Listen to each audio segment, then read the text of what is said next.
The movie tariffs, what they've done is other nations have been stealing the movies, the movie-making capabilities from the United States. But other nations, a lot of them, have stolen our movie industry. And I'm saying, if they're not willing to make a movie inside the United States, then we should have a tariff on movies that come in. So that's sort of a threat to our country in a sense. And it's been a very popular thing. I can tell you one thing, movie makers love it. Movie world reacting to a new announcement by the US president ordering a 100% tariff on foreign films shown in the United States. There's also the question of what is a movie that's produced overseas? Are we talking about where the funding is coming from? Is it about, where is it shot? What happens if it's shot in the United States, but there's some post-production, some special effects over in Asia? Does that, qualify as a foreign film? Netflix, Warner Brothers, and other big names in entertainment, they landed in the red after President Trump called for a 100% tariff on all movies produced outside of the United States. Mr. Donald Trump's been busy on social media again, Declan. Thank you for your attention on this matter. Saying that other countries are stealing the movie-making industry and all the money away from America, stealing candy from a baby. So what Mr. Donald Trump is proposing, as we know, he loves a good tariff. He's proposing 100% tariff on all movies made outside of the United States. But how's that going to work in practice? There's so many film franchises made outside the US. Imagine if they made another Harry Potter series. How's Trump going to say, okay, I've told you, if you don't make your films in America, how's that going to work in practice? The tweet is really vague. So firstly, it's how is it going to work? Is it going to be purely for the cinemas, who are again going to have to assumedly pass on the cost to ticket prices? Or is it going to be more nuanced and detailed than that? Is it going to be anywhere where it's a foreign-based studio, even if it's a film made in the US? Is it going to be any films where any part of it was filmed outside of the US, even if it's mainly a US production? You've got to know the complexities before you can really analyse it, but it is one of those things where it's a single tweet, but in practice it has to become a lot more complicated. And to be fair, that's probably part of the point, because I know he's been full tariff man this time round. In his second term, he's, kept a lot of tariffs on, but a lot of time he still does use tariffs almost as an extreme gun to your head pressure device. It's like he whacked on crazy tariffs on a bunch of countries like Canada and stuff, on the UK, and then after a month or two they go into a trade deal and they basically come out where a lot of those tariffs are removed or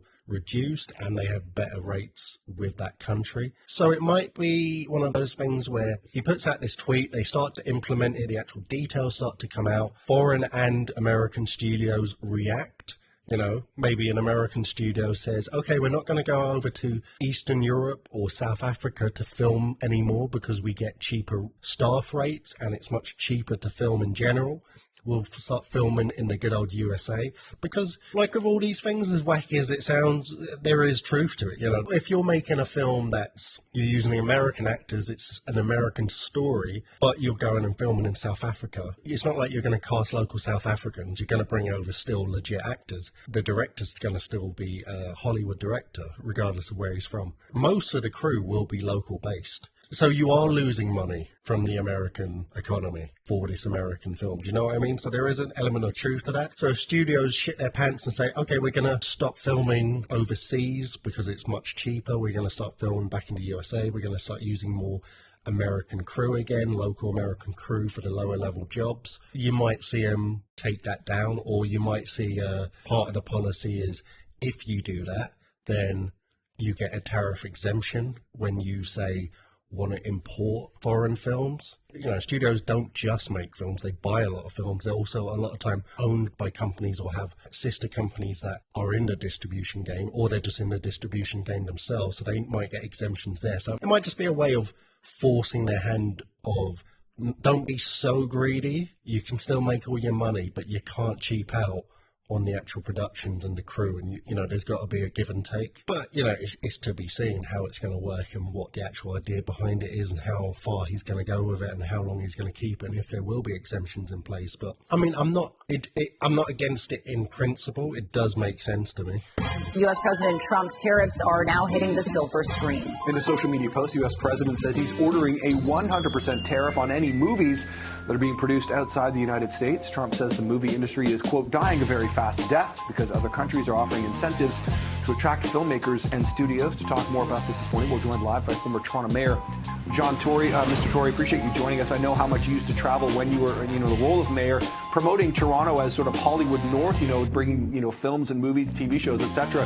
How concerned are you about this 100% tariff potential that Trump's talking about now? I think we should all be very concerned about it because it's 40,000 jobs, literally. I mean, if you think of all the people who are involved in making sets and costumes and providing food and, of course, the technical people and people in front of the cameras, it's a big deal here, a very big deal for us. On the other hand, it's typical of the way Mr. Trump operates that he's put this out, I'm sure not by accident, the day before our prime minister is going to visit the White House, and it's totally unknown as to how you would implement this, what it would apply to. It's very much like the auto industry. Films are produced in many different places. They're shot in different places. Post-production work happens in different places.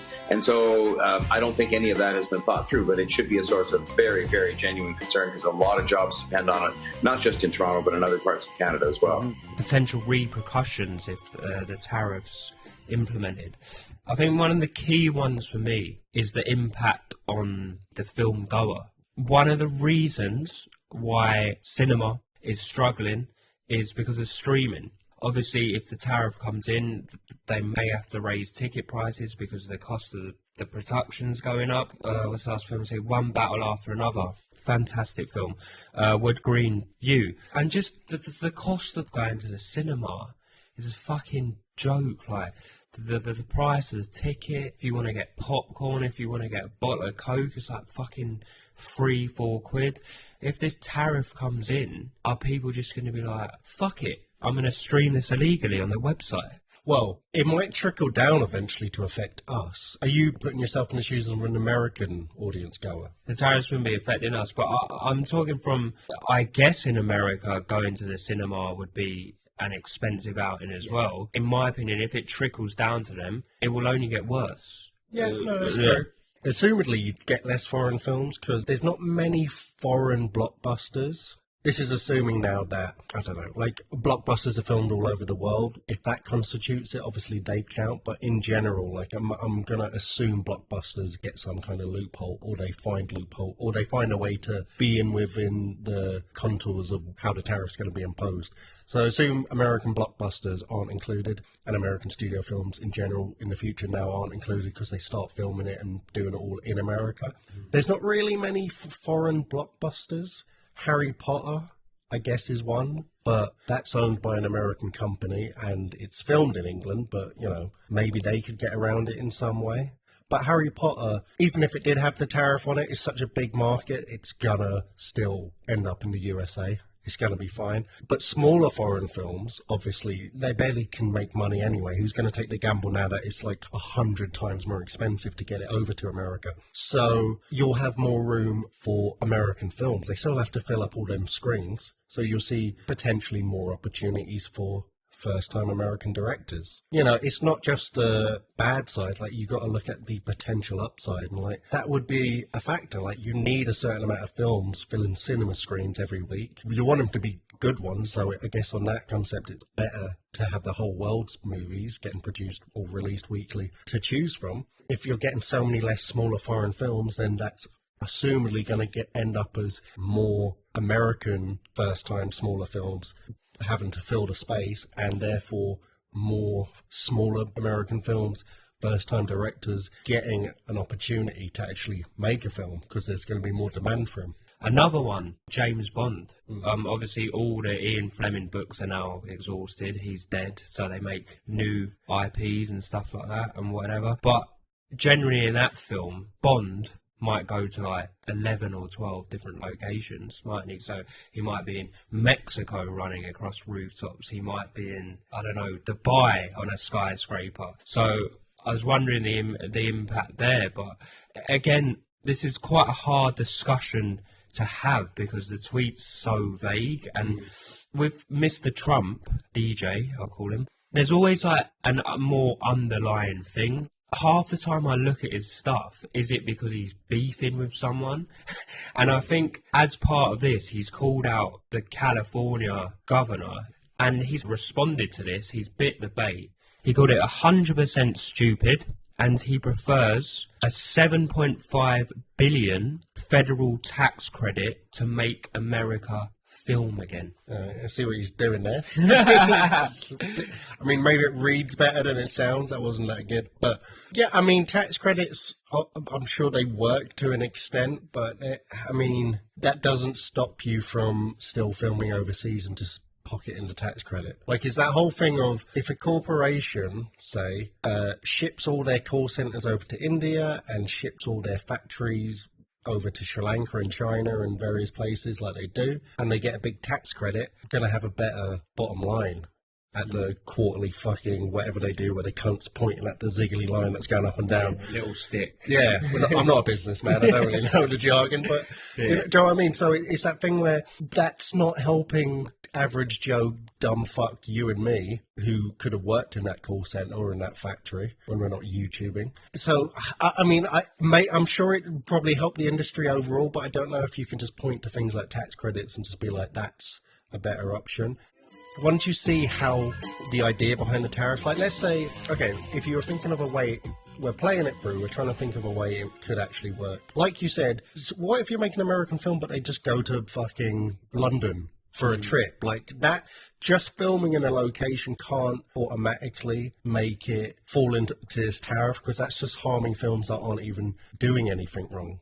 You know, you could have a rah-rah pro-America film studio head, I mean, it's unlikely in Hollywood, but it could happen, theoretically, who totally loves this idea. He's like, yes, I only hire American crew, but this scene's filmed in London. Like, this scene's set in London. Like, I have to go film there. Maybe it'll only apply to foreign-based films or even films that don't use American crew when they go overseas. Maybe if you ship over your whole crew, you still hire all American workers, but you're filming in a different location, that makes you exempt. Like, that would make sense, because you're still supporting the industry from top level to bottom level, but you're not getting into this murky, confusing waters where you can't write in. You know, James Bond, rather than being like, oh, the spy headquarters is in Paris, let's hop on a plane. Or they've moved to Estonia, let's steal a helicopter and fly over there. Now it's just going to be like, oh, they're in Vegas. Yeah, oh, we got to go to New York now, and James Bond's just fucking like hopping on the subway. You say that though, Declan, but I mean that sounds actually quite cool to me. like, James Bond in America. You know what? Like James Bond set in New York. Like, have they? Obviously, there's probably been locations in James Bond films where it is in America, but it doesn't necessarily spring to mind. I think that would be pretty cool.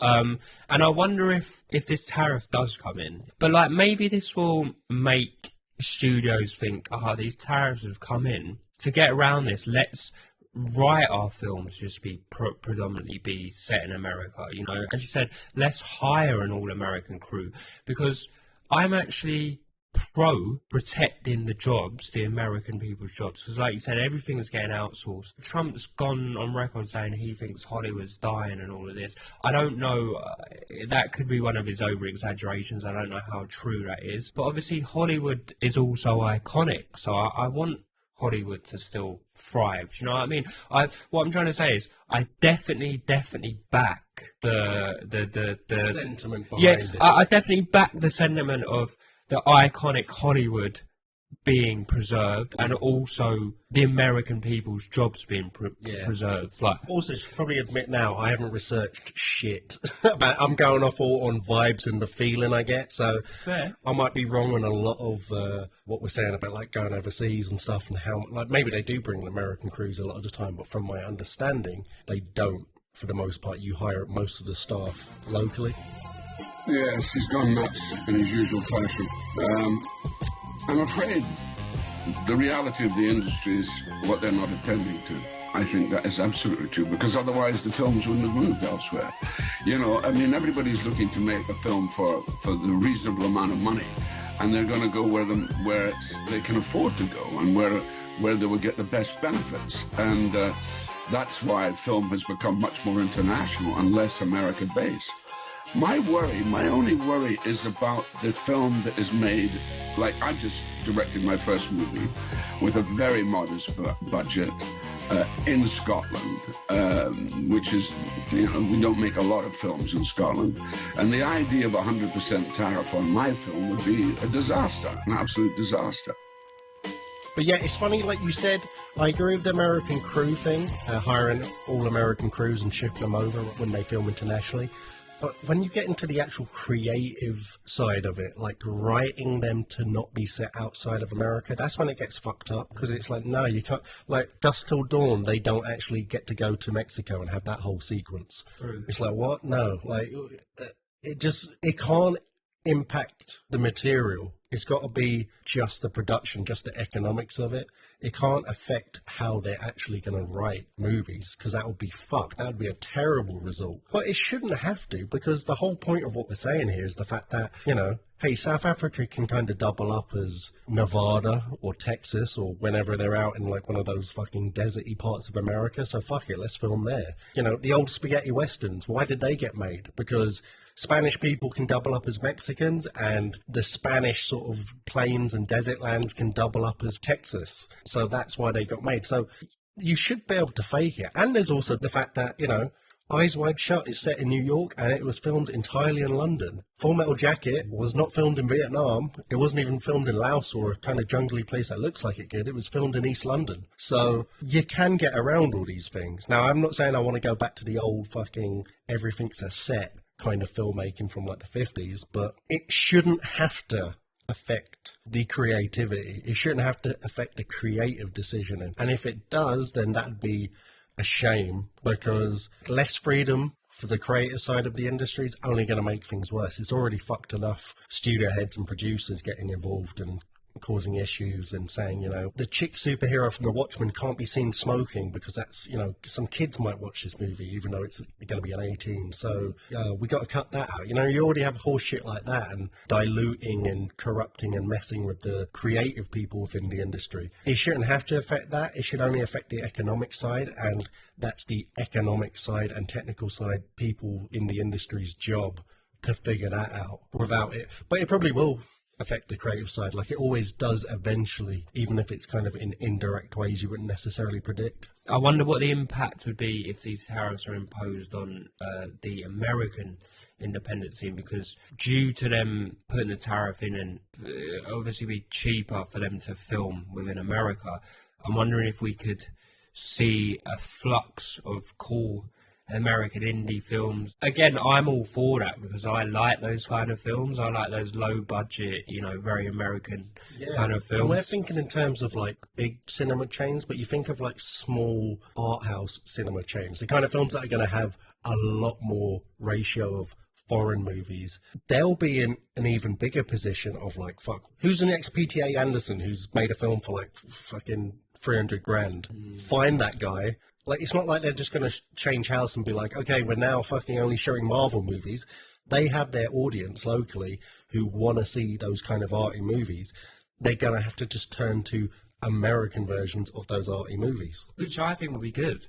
So it's interesting, like, there could be potential good, but it's one of those things where using it in this blunt force trauma sort of way of just whacking a tariff on overnight and making the whole business shit themselves and start scrambling, it's so disruptive. You basically throw dynamite in there, blow the whole thing to pieces, and then hopefully in a year or two, the pieces have reassembled themselves in a way that is now good, but it takes a while for that all to come together. The whole industry's got to really reshape how they're approaching things and doing things. And also, it's one of those things where it's not like instant, it's not like the stock market where it's fucking like somehow you lose 100 billion in a day and then you have 200 billion a day later. Films themselves are like minimum 1 to 2 years in the making anyway, so it's like it's like when there's a writer's strike, you don't actually notice the effects until suddenly every TV show's dog shit for one season a few years later. So it's just hard to tell how disruptive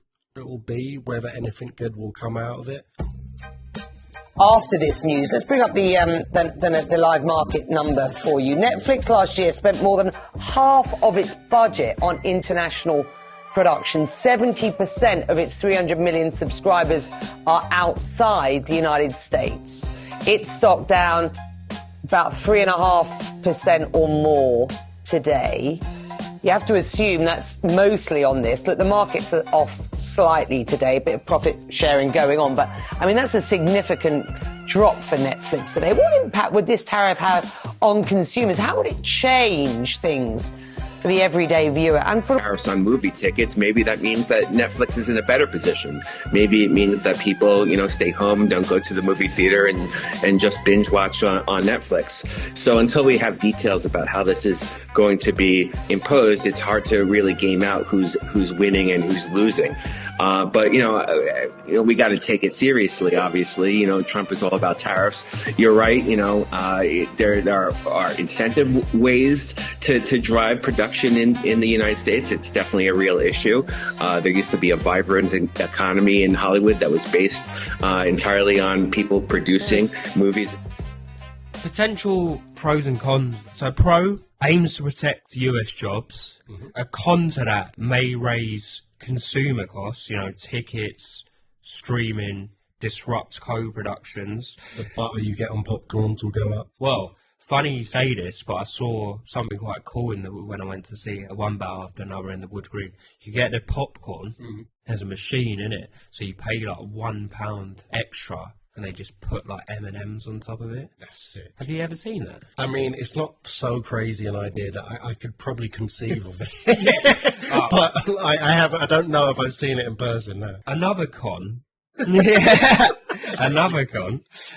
Global revenue risk. 70% of the box office at the moment, Declan, is international. So there'll be retaliation. So there's a lot of quotas in China and Europe at the moment. Mm-hmm. And obviously it could cost billions in jobs. For those countries? Yeah. I mean, is that America's problem? That's not their priority anyway. It's true. But obviously it could have a backlash eventually because it is a globalized industry now.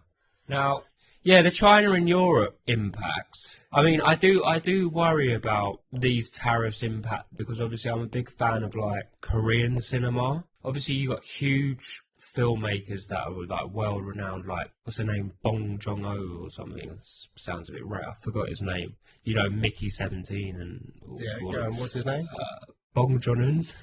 I can't remember either. Kim Jong-un. Bong who? I don't know. Fuck it.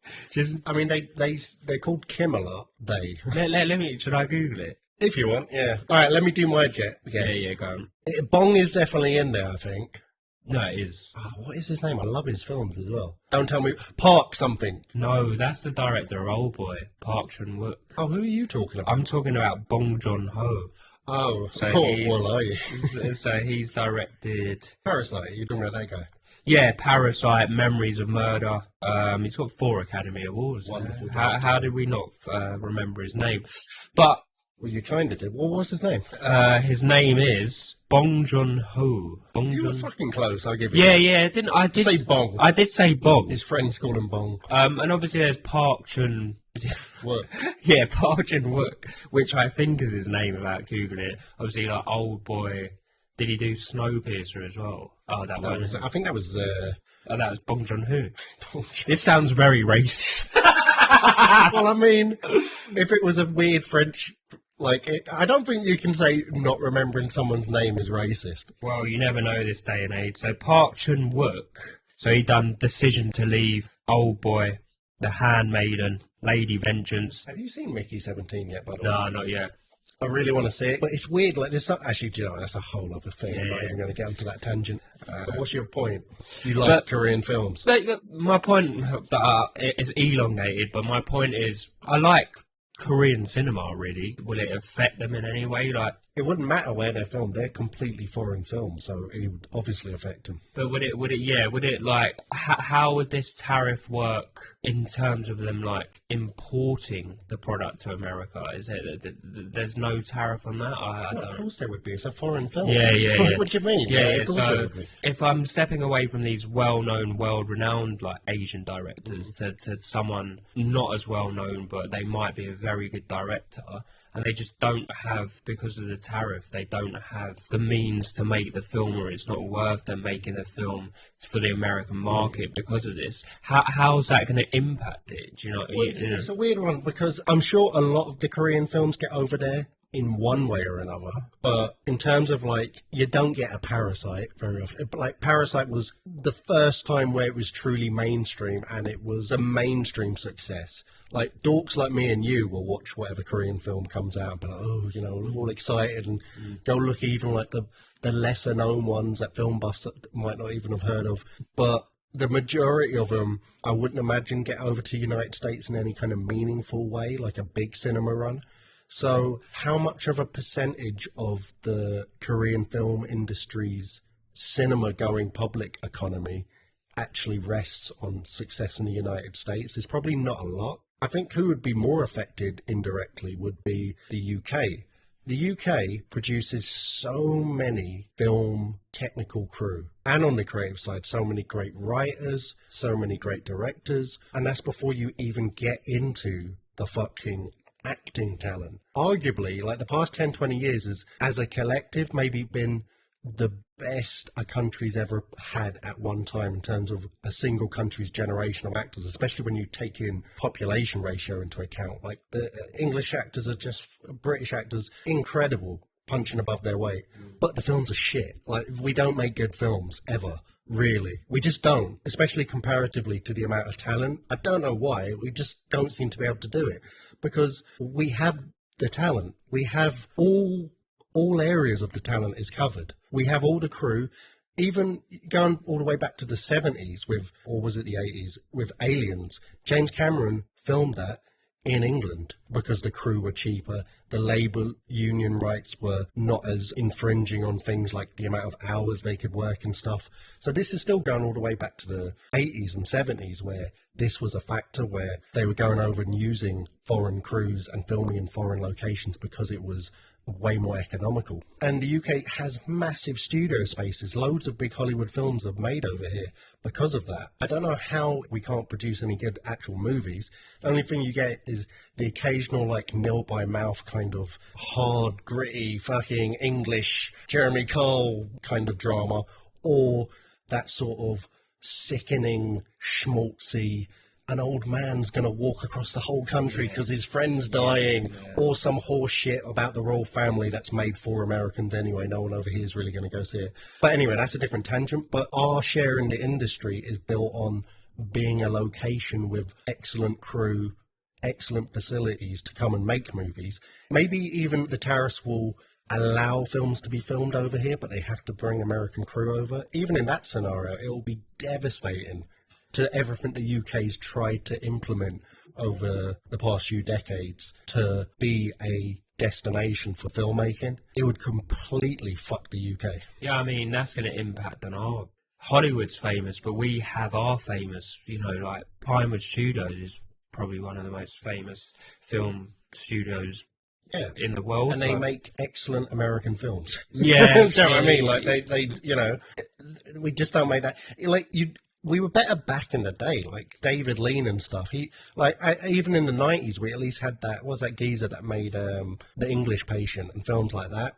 We don't seem to have anything anymore. We fucking suck. But anyway, we're getting off the point. And what could the impact be for the film industry here in the UK? One that's worth over $1 billion and employs nearly 200,000 people. The government said film tariffs will form part of trade negotiations. The Culture, Media and Sport Committee said the moves proposed by the Trump administration are not in the interest of American businesses.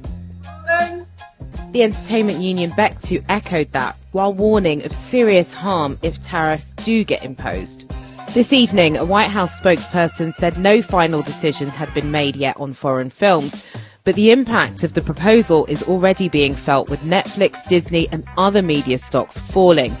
And British film bodies say they're planning urgent talks with the government in the coming days. How dependent on America is the British film industry? I think we're quite massively dependent, and perhaps a little too dependent on the US industry. Out of, I think, 90% of the films that claim their studios are US, 25% of those are actually made in the UK. And if you want to make the best films, you have to look at the global industry and the global supply chain of where you need the best crews, the best craftspeople, the best post-production, but also the locations. How are they going to film, the Colosseum in the United States when you could go to Italy and go and film the Colosseum?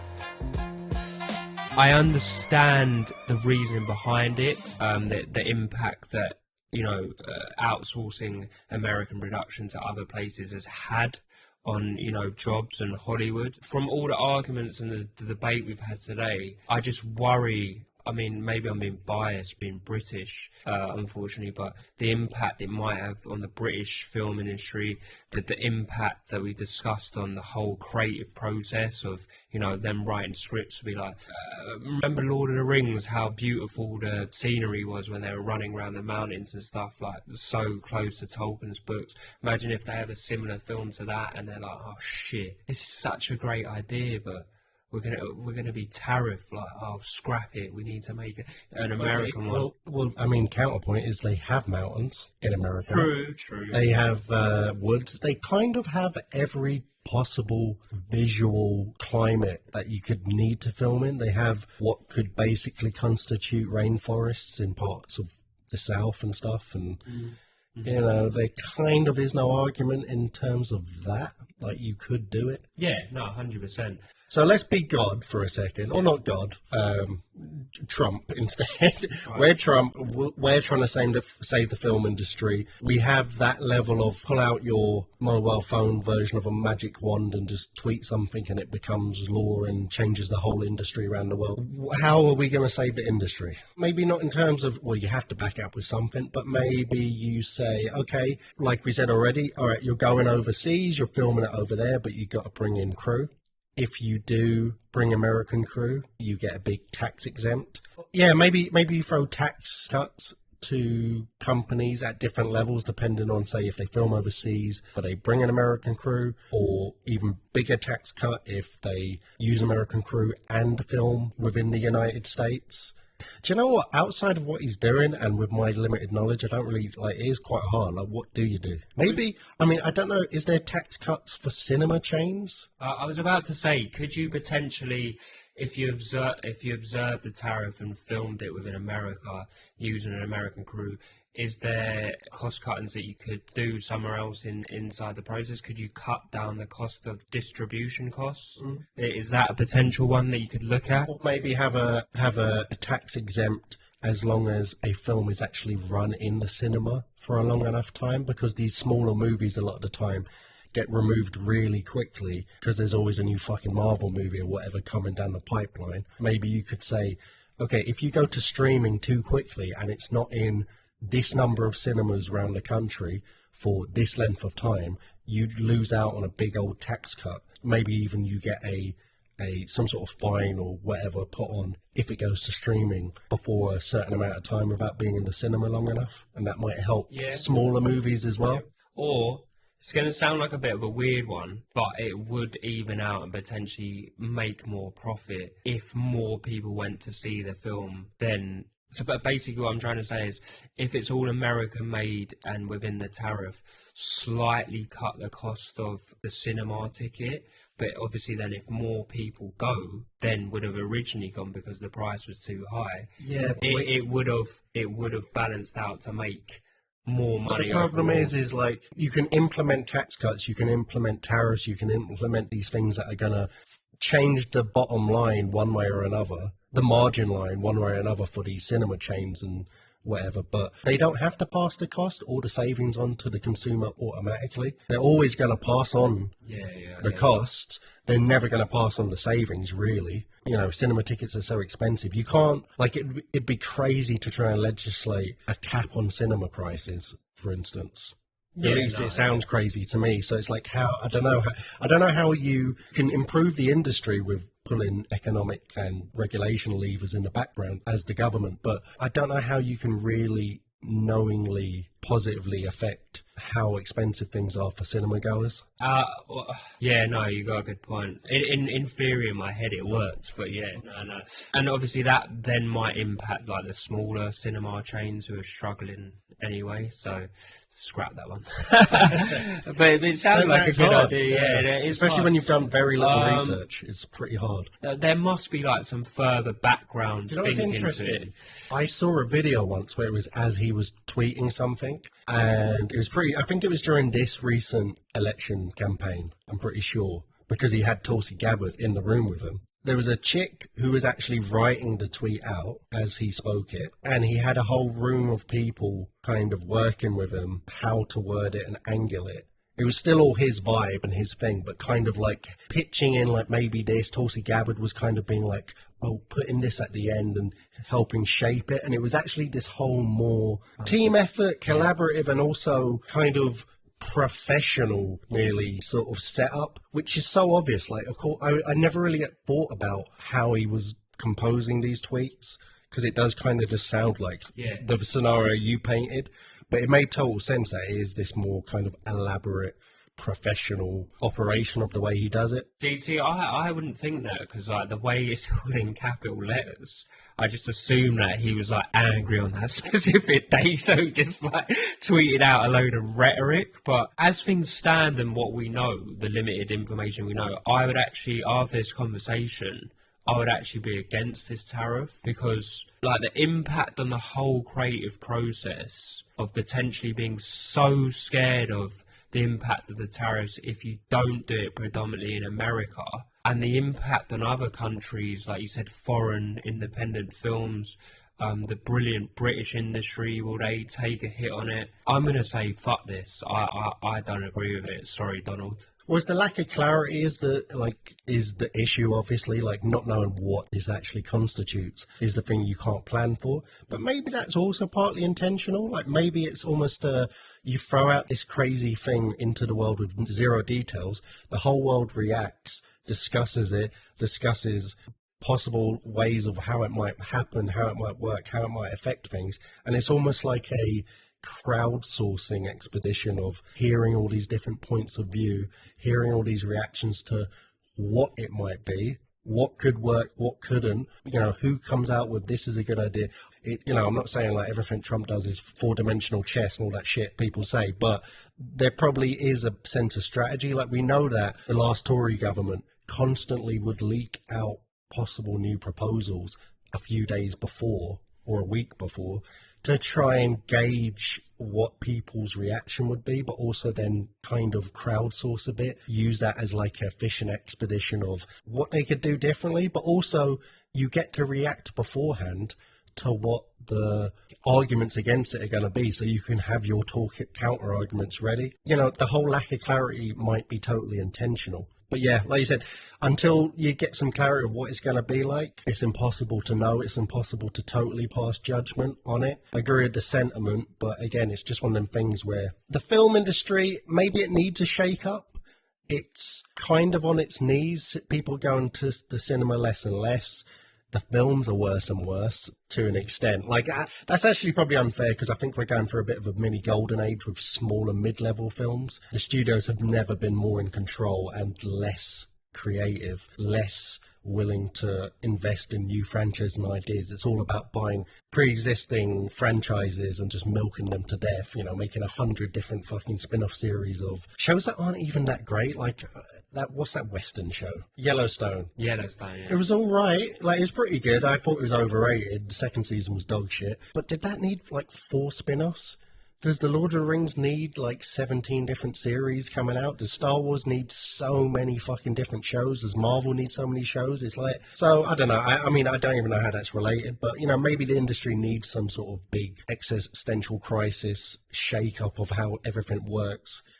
Change to the cinema, Hollywood, movie, New World Order kind of comes in and changes things up, and maybe it'll be good for it. Maybe even just having them shaking their boots will make them change how it works, but who knows? Till the next tweet.